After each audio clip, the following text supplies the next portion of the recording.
just because I accidentally broke the clay figurine that Bai Yueguang gave him, my fiancé, who had been engaged to me for many years, abandoned me in the countryside to fend for myself. A year later, Simon finally remembered me and brought Sophie to take me back. Sophie asked, "It's been so long since we came to pick up Cynthia.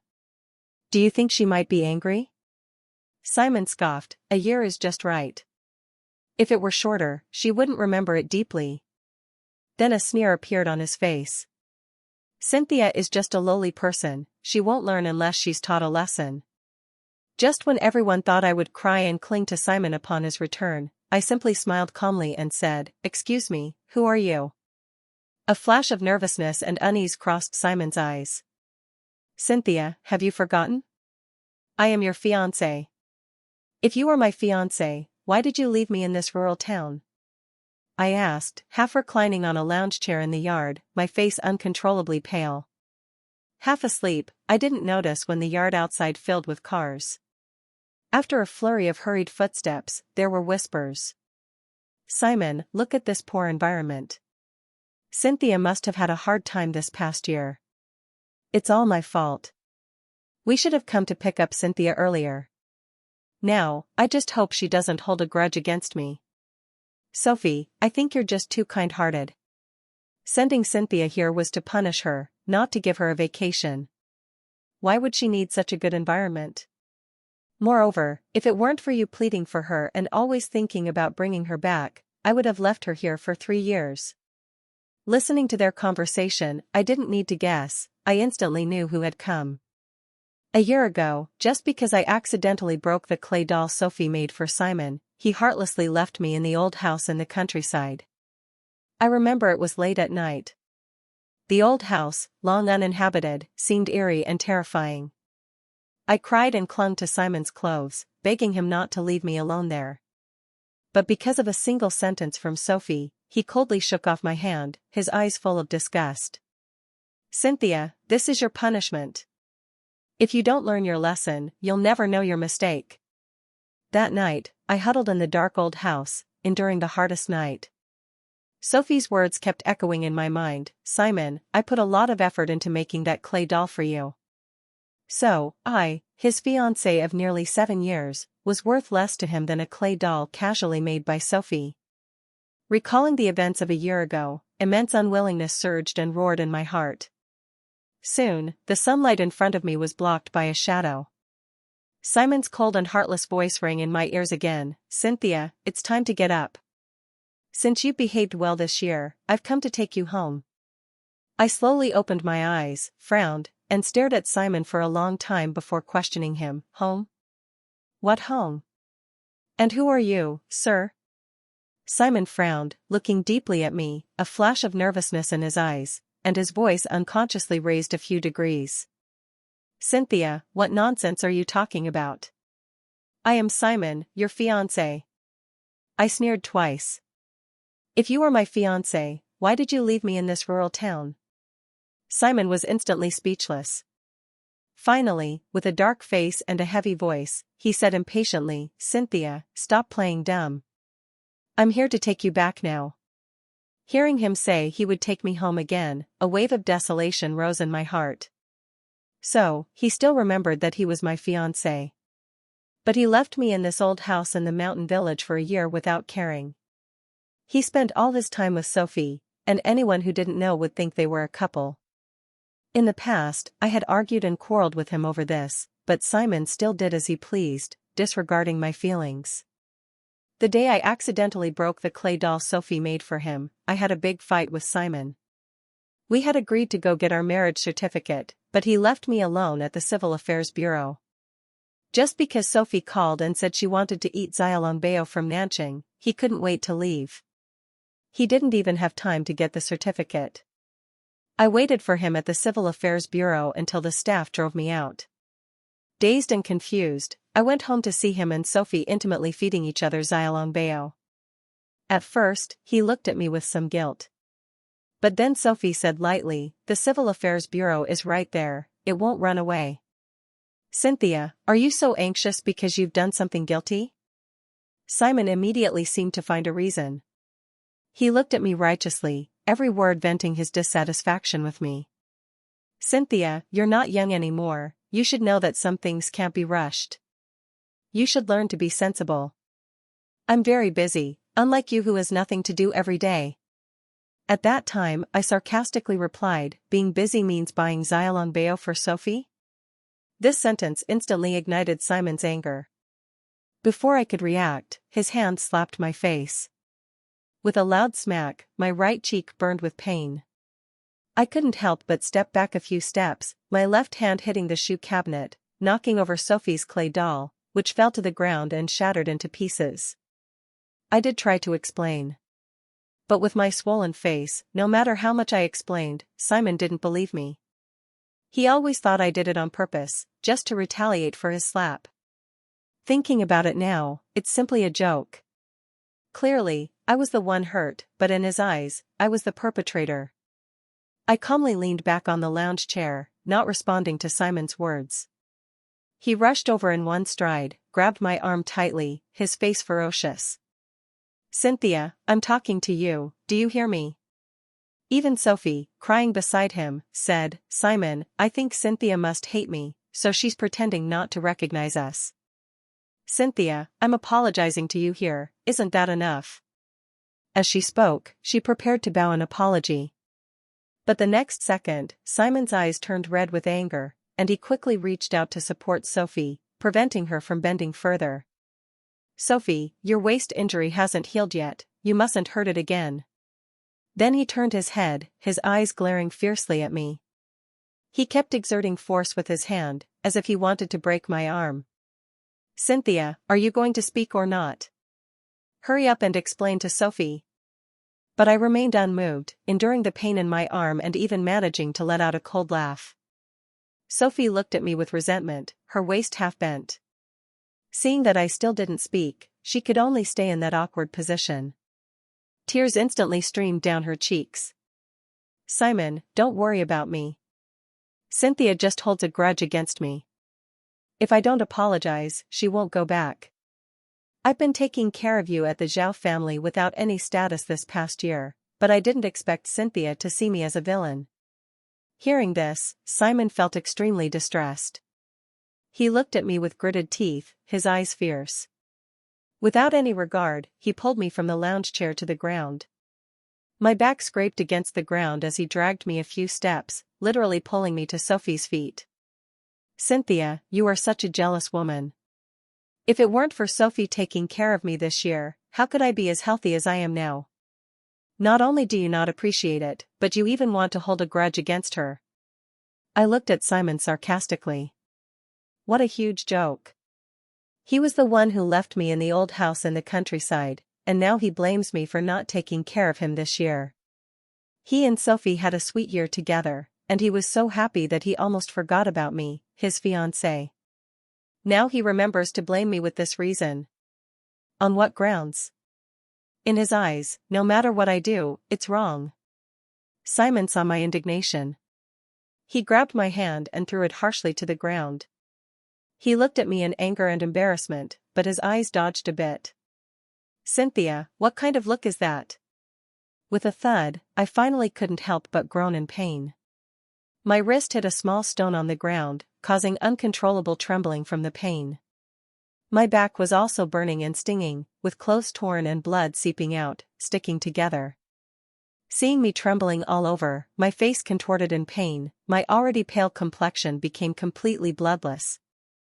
At this moment, Simon finally came to his senses and hurriedly stepped forward to help me up. "Cynthia, what's wrong with you?" I didn't expect you to become so weak." Hearing his false concern, for a moment, I didn't feel sad but rather a faint sense of absurdity. Clearly, all this was caused by him, and now he's pretending to be deeply affectionate? Simon wanted to pick me up. "Cynthia, bear with it. I'll take you home right away and have a doctor check your body." But I suddenly shook off his hand, mustered all my strength, and slowly stood up from the ground. Leaning on the chair behind me, I held back the tears that had already filled my eyes and said resolutely, "No, I won't go back with you. My home is here. Now, please leave immediately, or I'll call the police." Simon was stunned for a moment by the cold expression on my face, showing a rare panic. He frowned and was about to speak when Sophie, behind him, preempted him. She looked at me, crying like a pear blossom in the rain. In a corner where only the two of us could see, she revealed a sinister expression. "Cynthia, I think you're just pretending to be so weak. You had plenty of strength when you pushed Simon away just now." As she spoke, she resorted to her old trick. After pulling Simon's arm, she put on a pitiful look. "I think Cynthia is just dissatisfied with me and wants to deliberately torment me. But it's okay. If my waist injury recurs, I'll have to trouble you to bathe and wipe my body every day again." Hearing these words and seeing Sophie's shy face, even though I knew she was deliberately provoking me, it still stirred up all my emotions. Simon quickly embraced her indulgently, gently supporting her waist with his hand. "Don't push yourself. If your waist injury recurs, you'll have to stay in bed again." At this moment, where was the violence in his eyes when he faced me? They were full of tenderness and affection for Sophie. Seeing this scene, even though I had decided to give up on Simon, my heart still felt a dense, twisting pain. Sophie glanced at me triumphantly and then weakly leaned into his embrace. "But if I don't apologize, what if Cynthia doesn't go home?" Simon looked up, and our eyes met in the air. Subconsciously, he distanced himself from Sophie again. Then he looked at me with disappointment, his eyes cold and heartless. "Cynthia, it's one thing to deceive me, but why do you have to torment Sophie?" But seeing my pale face and body covered in wounds, his voice softened involuntarily, suppressing his anger. "I'll ask you one last time, are you coming home with me or not?" Looking at Simon, who was extremely suppressing his anger, I suddenly spread my hands and smiled at him. "I'm really sorry, Mr. Simon. I've already told you, my home is here. You didn't come for a year, and not only did I get married, but I also had a child. How can I go back with you? Do you really think I would abandon my husband and child for you?" After saying that, I remembered that my husband and son were about to return. So, I turned and went into the house to prepare formula. At some point, Simon's eyes had turned red. Ignoring Sophie's shouts from behind, he followed me directly into the house. Angrily, he grabbed my hand and threw me onto the sofa, his face finally unable to contain the erupting anger. "Cynthia, how long are you going to play me? Talking about marriage and having a child? Even if you're messing around, there should be a limit. Do you believe I'll really leave you here and never care about you again?" I didn't make a sound. I painfully crawled on the sofa, my back had just hit the sofa, and the recently clotted wound split open again. My clothes were already stained red with blood. Simon's face showed a panicked and uneasy expression. He wanted to step forward but stopped himself. After a long silence, he carefully chose his words and spoke again. "Cynthia, you weren't such a petty person before. Why have you become like this now?" He shook his head, as if I had committed some grave mistake. "I know you don't like Sophie, even hate her, but you should know that during the year you were away, it was thanks to Sophie that I was taken care of. You don't need to have any complaints against Sophie. She and I are just pure friends. You are my fiancé, and we are the ones who will get married in the end." Enduring the severe pain in my body, I finally sat up straight on the sofa, feeling a sour and bitter taste in my heart. So, Simon had always known that I didn't like Sophie. Yet every time, he tortured and humiliated me for her sake. Perhaps he himself hadn't realized that every word he was saying now was defending his so-called friend Sophie. Quietly listening to his last sentence, the desolation in my heart engulfed me like the ocean. I finally couldn't help but laugh self-mockingly and said, "Believe it, how could I not believe it? Haven't I already been left here by you for a year? But Simon, Cynthia, am a selfish and petty person. Whoever treats me badly, I will remember it for a lifetime." As soon as I finished speaking, he couldn't hold back anymore and picked up the glass on the table, throwing it hard at the door behind me. "Cynthia, have you had enough?" Glass shards splashed all over me. There was also a scream from outside the door. "Who is it?" Simon turned his head impatiently. It was Sophie who came in. Simon, I saw you hadn't come out for so long and was afraid something had happened to you. His tightly furrowed brows instantly relaxed. But the air in the room suddenly seemed to freeze, becoming deathly silent. After a while, Sophie glanced at me with resentment, then said dejectedly, Simon, I'll go back first. Since Cynthia can't stand me, I'll pack my bags and leave the Zhao family when I get back. Finally, Simon's long-suppressed temper erupted like a volcano. Without regard for my weak body, he viciously grabbed my arm and dragged me outside.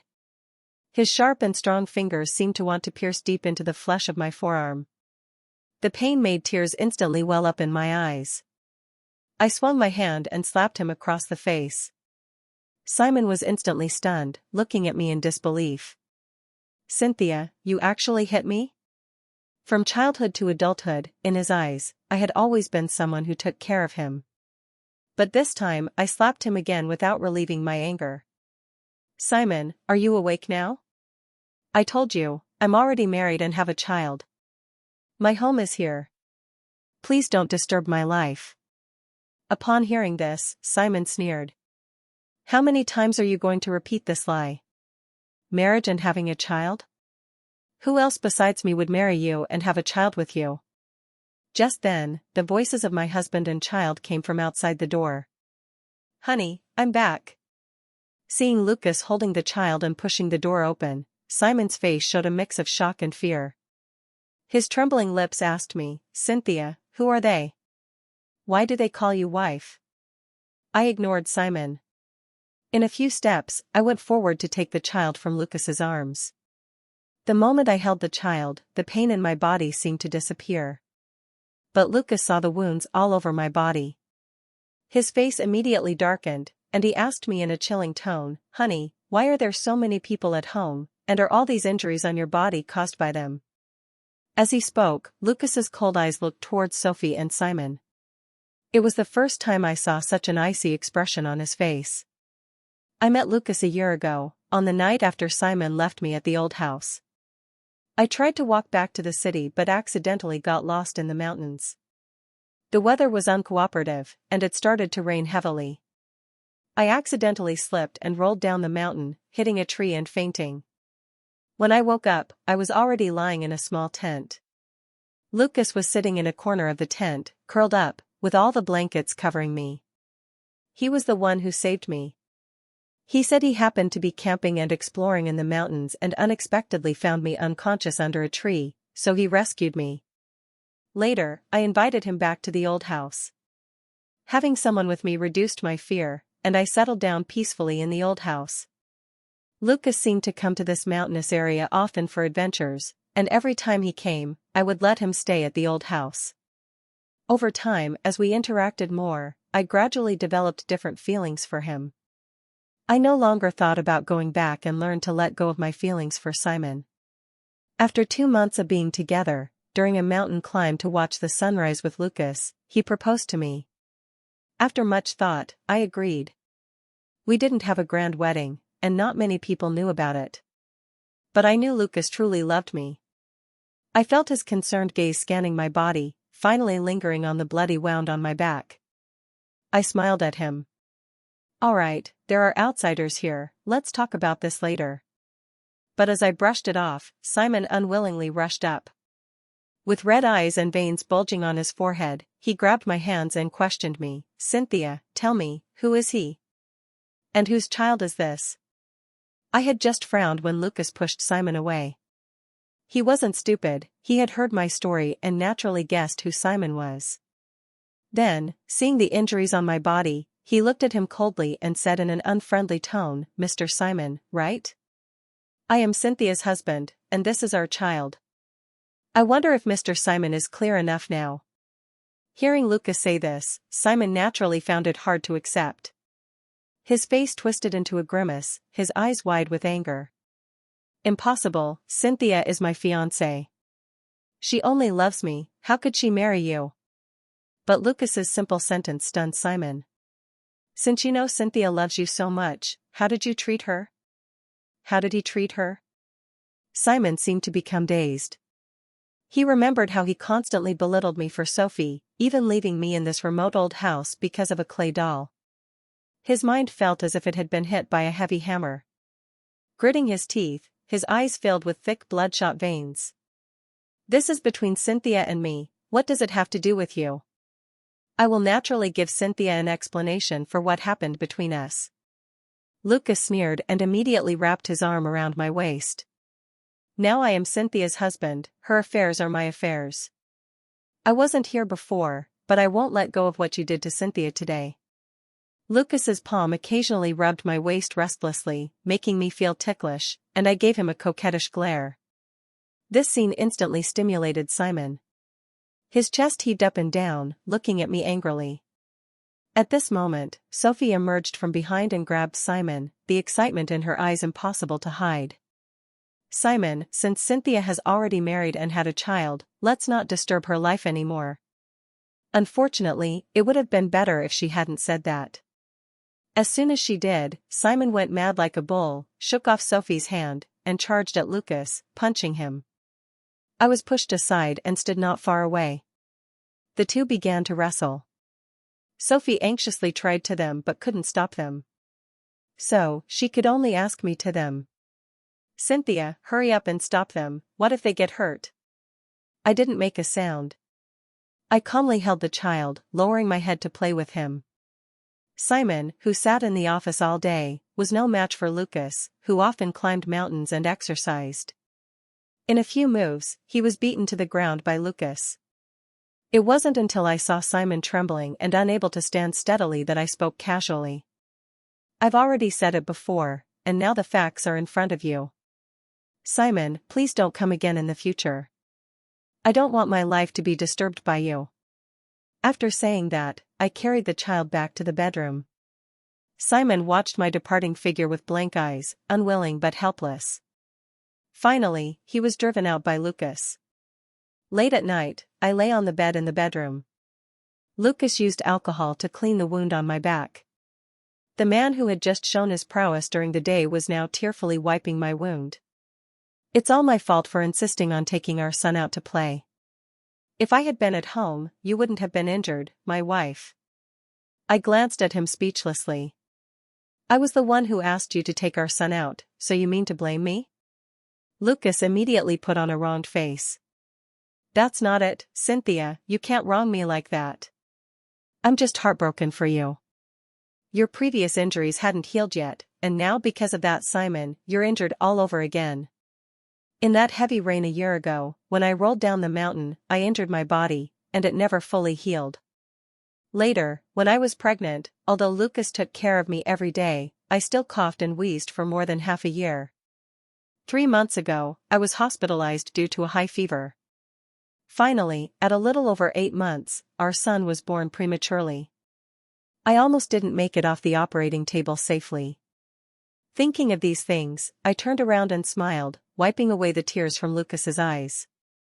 Then, holding our son, I said to him, we haven't gone camping for a long time. How about we go camping in the back mountain tomorrow? Lucas was a bit hesitant, but in the end, he couldn't resist me.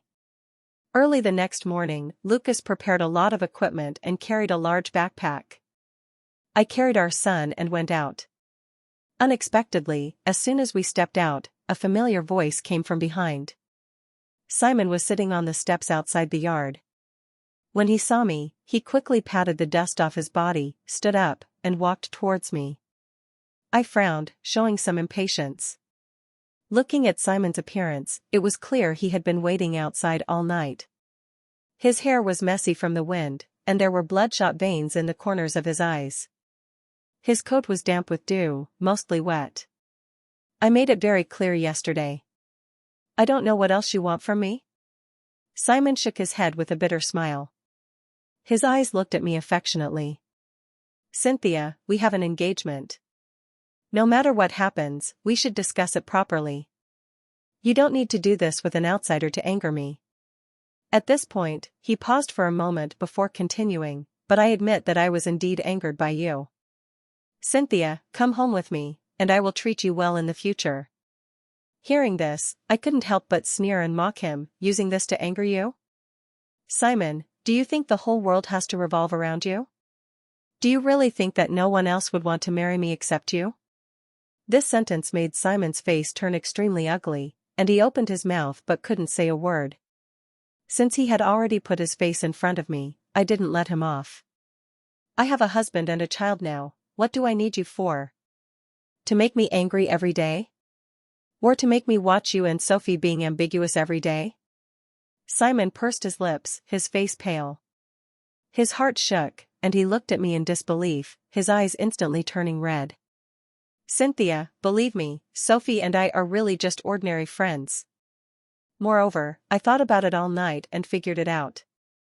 Even if you have a child, it doesn't matter. I will treat him as my own. If you still don't believe me, I'll go to the hospital for a vasectomy, and in the future, we'll treat this child as our only treasure. Immediately, I looked at Simon as if he were a madman. I really didn't expect him to say such crazy things. But the next second, Lucas pushed him away.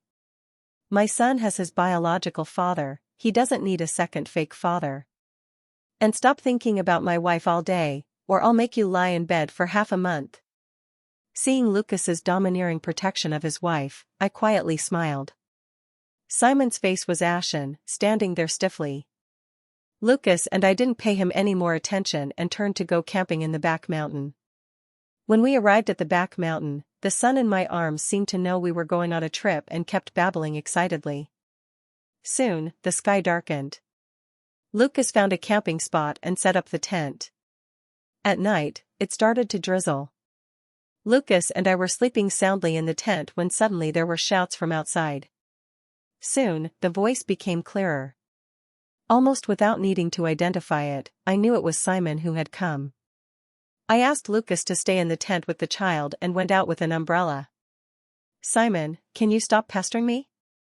I've already hidden in the mountains, and you still won't let me go? He was wearing a raincoat and holding a flashlight.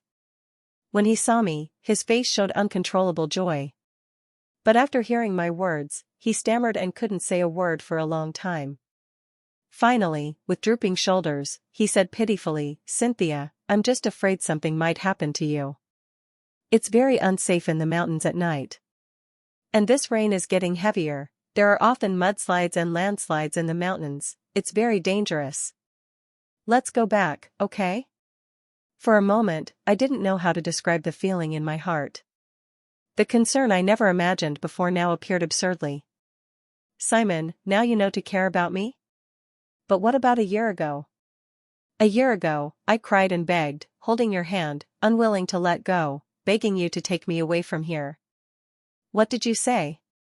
Hearing my question, fear instantly spread from Simon's eyes. A startling thunderclap in the sky illuminated his bloodless face. Since he didn't dare to answer, I said it for him. You didn't hesitate to shake off my hand and said I deserved it. Because of a clay doll, you left me in the old house for a year without caring. Now you say you care about me? You probably care whether I'm dead or not. I questioned him hysterically, venting all the grievances I had held in my heart for the past year. After a long time, I closed my eyes and took a deep breath. When I opened my eyes again, there was no trace of emotion in my gaze towards him. Now I have my own family, a husband who cares for me, and a child who accompanies me. I won't be afraid of the dark anymore. Simon, you are no longer important to me. This last sentence was like a knife, piercing deeply into his heart. His pupils suddenly contracted, and the flashlight in his hand fell powerlessly to the ground. He cried out in a heart-wrenching roar. Impossible, Cynthia, we were childhood sweethearts. In your heart, I will always be the most important person. I know you must still be angry. Angry that I didn't come to see you this year and that I was too close to Sophie, right? When I go back, I'll immediately drive her away, okay? Saying this, Simon rushed up to hold my hand. But after I dodged, he seemed to crumble, even the light in his eyes dimmed. Before I could speak, Sophie, who had appeared from somewhere, came up crying and clinging to Simon. Looking anxious and panicked, she said to him, Simon, how can you do this? You've already seen my body, and you still want to drive me away? Hearing this, Simon's face immediately turned red with anger. In a rage, he slapped Sophie to the ground and pointed at her, cursing, "What nonsense are you talking about? I have a fiancé, can't you have some sense of boundaries as a woman? And I've already said that you were just a nanny taking care of me in place of Cynthia. A nanny like you dreams of marrying into the Zhao family?" After being scolded by Simon like this, Sophie's face changed unpredictably, her emotions fluctuated violently, and her chest heaved constantly. Finally, she laughed maniacally and pointed at Simon, saying, "Boundaries? Simon, your sense of boundaries is bathing and wiping my body? If it weren't for my period that day, you probably would have climbed into my bed, right? Now you're pretending to be a gentleman and talking about boundaries with me? Do you deserve it? Have you forgotten how you tortured Cynthia because of me a year ago? Now that you see Cynthia is married, you regret it?" Being pointed at and cursed by Sophie, Simon's face turned green and then white.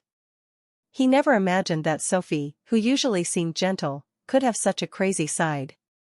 "Simon, wake up. A scumbag like you still dreams of Cynthia abandoning her husband and child to come back to you?" This sentence was like the last straw that broke the camel's back. Then, Simon let out an extremely angry roar and directly strangled Sophie's neck. He used all his strength, choking Sophie until her lips turned gray and her tongue stuck out. "It's all your fault.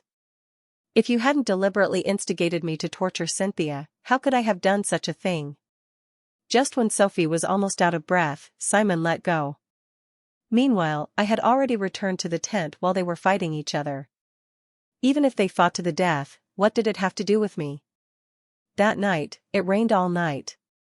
In the morning, when we came out of the tent, the ground was completely wet. Every step was in squishy mud. I lost the mood to continue camping and prepared to go back with Lucas. Not far away, about 100 meters, I saw Simon slumped under a big tree.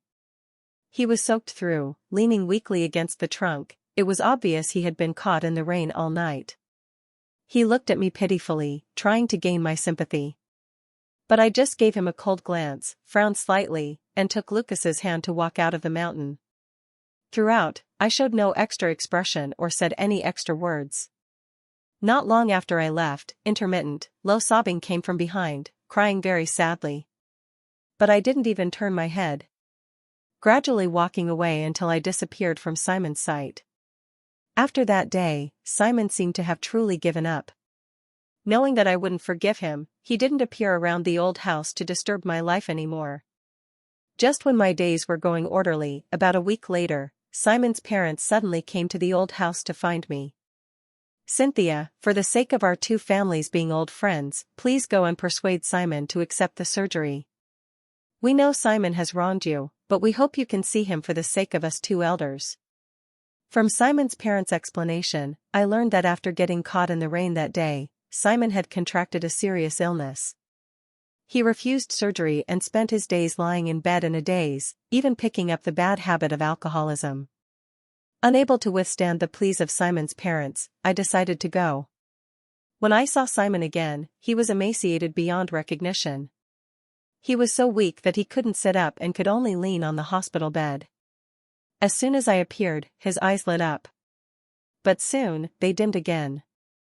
"Cynthia, why did you come?" He raised his hand to cover his face. "I must look very ugly now, right? You used to say I was the most handsome, but now I don't dare to face you." I gave him a cold look. Although he was in a miserable state, I felt no sympathy. If it weren't for the fact that Simon's parents had treated me well in the past, I wouldn't have come here today. Like completing a task, I spoke directly. "Your parents found me and asked me to come. Simon, even if you die now, don't expect me to shed a single tear for you. You've already wronged me. If you want to wrong more people, then continue to wait for death." After saying this last sentence, I turned and left. Seeing Lucas holding the child waiting for me outside the hospital, my anger instantly calmed down. Seeing the child's little face slightly red from the sun, I couldn't help but feel distressed. "Why are you letting the child sunbathe? Aren't you afraid of sunburning him?" Lucas handed the child to me and smiled, saying, "The hospital said that more sun exposure is healthy." With our child's skin, how could he get sunburned so easily? Leaving with Lucas, joking and laughing. Behind me, a burning gaze stared at my back, lingering for a long time. I knew all along, but I had no intention of paying attention. Later, Lucas held a grand wedding for me. Our 3-year-old son attended as our flower boy. When he handed me the red ring box, at that moment, I felt incredibly fulfilled. The happiness I once desired was in my hands. In the corner of the banquet, there sat a thin man. He stared at me infatuatedly, with a look of both crying and laughing on his face. Not long after, he gave me a generous gift and left. From that day on, Simon disappeared from my life. I heard he went abroad and was busy handling company affairs all day. And I was busy educating my son, teaching him never to be a man who betrays true love.